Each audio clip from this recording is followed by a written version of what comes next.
Yeah, health-wise, I think Alex is better. Definitely healthier, definitely moving better. Besides just the bumps and bruises that everyone's got this time of year, especially in this league, health is pretty decent. Dave, go ahead. Dan, you guys have done such a good job in terms of not overlooking opponents over the past couple of years. I mean, the non-conference record, double digits, all those November, December games are almost always, very thorough victories. What is it about this team that really, and in the next two games, obviously, tomorrow and then after that against kind of the two last place teams in the league, but how do you guys stay focused and not overlook teams whose records might not be so good? Yeah, I think just the mindset of the program. Obviously, Luke and Kamani do as good a job as anyone in the country with the with the scouts. I just think in general, I think we've just been able to put together a group of players and coaches that love the game, prioritize winning, and we show up to work every day and and do the right things. And I think we're just hyper vigilant as coaches, looking for any overconfidence or complacency, and then just obviously trying to nip that and address that in real time.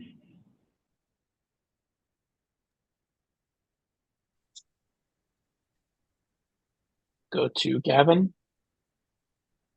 Hey, Dan, Cam's right up there, top 3 or 4 in 3-point field goal percentage. I just wonder how much extra work does he put in beyond practice? Yeah, tons. I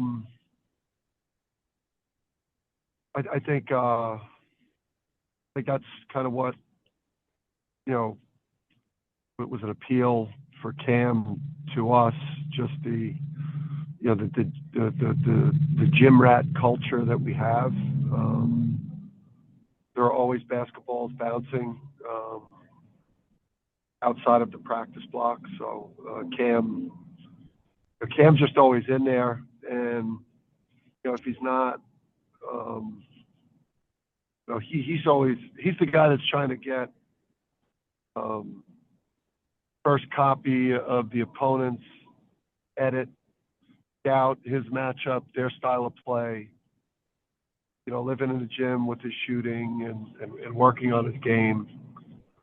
It's beyond just shooting. He puts in a tremendous amount of time getting to know his opponent. Is there ever a line there? I mean, I know you encourage guys to put in the extra work, but is there ever a concern that, okay, you've been in the gym 4 times today already, that's enough? Yeah, I mean, I'd rather be battling that because I think, you do want, the extra time that he's spending, this time of year, he's in a position where he's going to have an opportunity potentially to play, later in season than he's had the chance to play before. So, yeah, I mean, you don't want him to wear himself out, but I think a lot of the work he's doing is fine-tuning his shooting and, rest and, being ready to go is important this time of year. Thanks. We'll go to Joe. And he's sick. He's got a very serious obsession, with the sport and with his career. And who am I to tell him it's too much? Hey, Dan, looking back at the last matchup with Georgetown, obviously they were very physical inside. I know you've talked about it a little bit since then, but is there any difference in the way you prepared, knowing, what they did on the offensive glass the last game? Yeah, it's they've got they really were physical, in the paint on the backboard. I mean, they're top 50 offensive rebounding team. Cook and Styles, in particular, are a couple of the best. And Bristol now, is another guy that's just flying to the offensive glass. Listen, when you've got to, in a game like this, that first contact on a box out, you've got to hit with some level of violence, or some level of rage in terms of first contact when you're blocking out. And, you've got to be able to, hold or improve your position. And when you get, forearms in your back or pushed in the back, it happens every night in this league. You've got to be able to either, still get that rebound, or it's got to be so clear that you got pushed that the referee has to call it. But that's what makes the Big East unique. On nights we're not playing, I'm watching our games, and man, it's there's nothing like a Big East game in terms of just how physical these games are. Thank you. You got it. Go to Dom.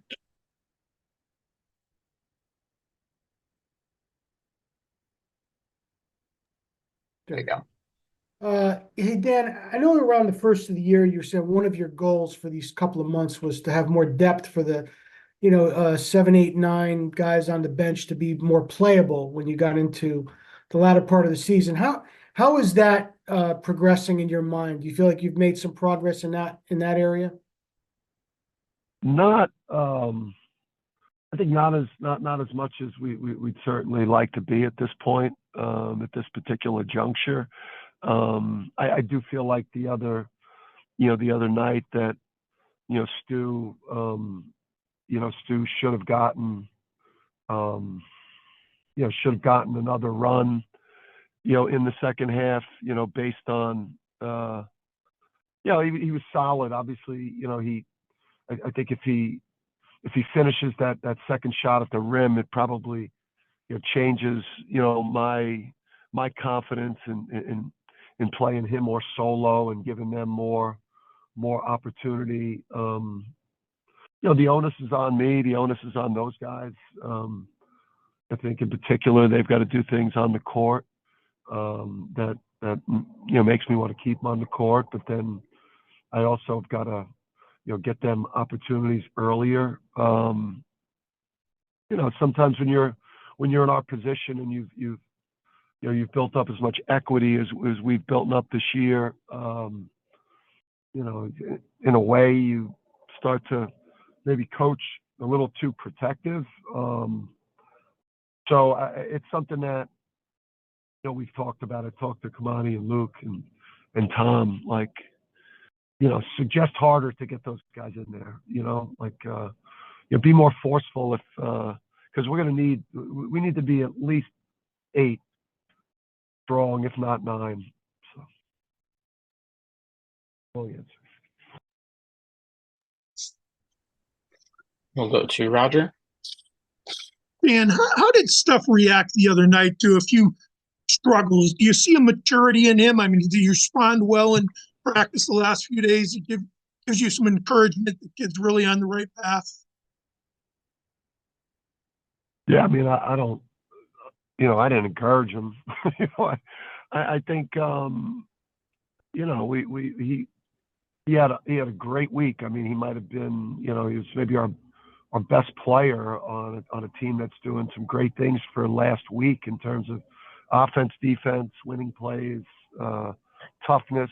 He was really impactful, and I just think, he's a young player, and this is a brutal league, and if you don't show up ready to go, 100%, like desperation, urgency, every possession matters, every point matters, no moments of weakness, and you let your guard down a little bit, somebody's going to jump your ass, and I think he hopefully he learned, and he's got a heck of a matchup with Styles because, Styles, physically, both him and Cook kicked our ass last time.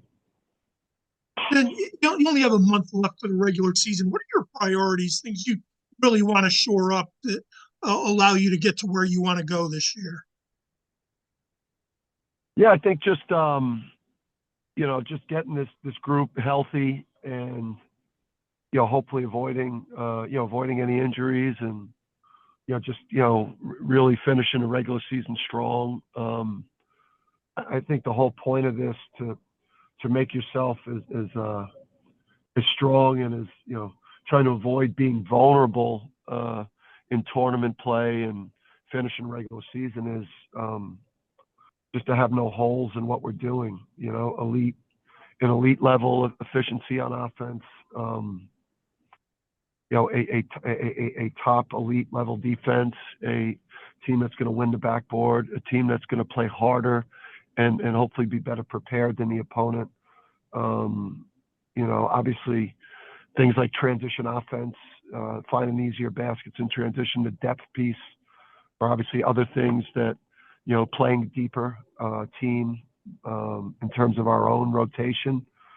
But really this is the time of years coming up where lose season over, lose Big East season over. Obviously, we're playing for regular season championship here down the stretch. These are pressure-packed games, so the best way to win them is to have no weaknesses on your team. Couple more. We'll go to Pat.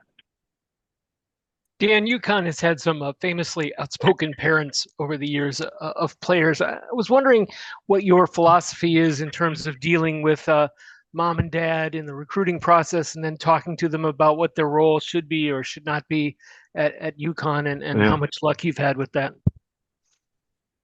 Yeah, who's being brutal? Is somebody being bad on there? No.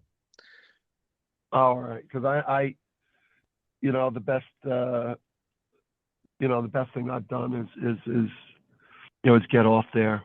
So I don't, be honest with you, I just kind of somebody's gonna tell me if something's going on there that's not good for the player. Then I'll ask one of the coaches maybe to talk to the parent and just letting them know that that's potentially not helping. And then they're either going to continue to do it or they're not going to keep doing it. We really just try to insulate the players. I do also instruct the players that, your parents and your families really love you, and they look at you like a son. They want to protect you. They don't necessarily want you to hurt in any way. So they're going to say things to kind of protect you for the most part. Although we've had some doozies with the Castles and the Hawkins families and Trish Altieri, who have been we've had to ask them to not being so tough on their kids. So, we're the experts. A lot of these parents, they can't help their kids one iota in terms of their playing career and what they should do on the court. Please just trust us. There's a lot of evidence that we know what we're doing. Thanks. You got it. Last one to wrap us up, Gavin. Hey, Dan, I'm just curious about your thoughts on what's, Bouknight was just released by Charlotte and why things haven't worked out for him so far in his pro career. Yeah, I think, James, obviously, you're talking about somebody that coming out of here had some, potential top 5, buzz, ends up being a, high lottery pick. I just think, for James to unlock, his potential to be the best version of himself as a player and as a coach, or as a player and as a person, he needs probably an organization in the NBA that provides the absolute best structures in terms of hands-on, a real structured organization, like from day one, like completely on his ass. We had a great, we had a great situation with James because we were incredibly tough on him, and and very demanding of him, and called him out on his shit in real time, and minus the dust up, obviously the unfortunate situation on campus while he was here. James, James looked the part of a guy that was going to go to the NBA and really excel. He's built for the modern game. So, me and Kamani, talked to James last night. It was, it was a difficult conversation. He knows that, he's going to get another opportunity in the NBA, but that he's going to have to handle things off the court, in a much different manner. And I think that he's got to try to get to an organization that's that's with a coach that's going to coach him and is highly accountable in terms of behavior and culture. He needs that, to kind of get back on track for the foreseeable future.